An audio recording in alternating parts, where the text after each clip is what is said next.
യാത്രക്കാരൻ ട്രെയിനിൽ നിന്ന് തള്ളിയിട്ട് കൊലപ്പെടുത്തിയ ടി വിനോദിന് നാടിന്റെ കണ്ണീരിൽ കുതിർന്ന യാത്രാമൊഴി. ഏലൂർ പാതാളത്തെ ശ്മശാനത്തിലായിരുന്നു സംസ്കാരം.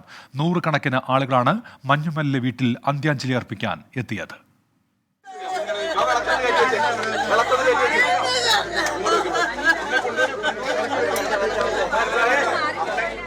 ജോലി പൂർത്തിയാക്കി സന്തോഷത്തോടെ എത്താറുള്ള വിനോദ് ഇത്തവണ പതിവ് തെറ്റിച്ചു. ഛേദനയേറ്റ ശരീരമായി വിനോദ് എറണാകുളം മഞ്ഞുമല്ല വീട്ടിലേക്ക് എത്തിയപ്പോൾ ബന്ധുക്കൾക്കും സുഹൃത്തുക്കൾക്കും ദുഃഖം താങ്ങാൻ കഴിഞ്ഞില്ല.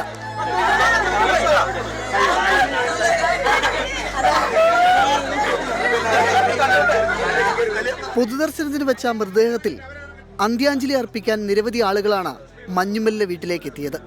മന്ത്രി പി രാജീവ്, DRM മനീഷ് തപ്ലിയാൽ അടക്കമുള്ള പ്രമുഖരും അന്തിമോപചാരം അർപ്പിക്കാനെത്തി. വൈകിട്ട് 6:45 ഏലൂർ പാതാളത്തെ ശ്മശാനത്തിൽ വിനോദിന്റെ മൃതദേഹം സംസ്കരിച്ചു. 24 കൊച്ചി.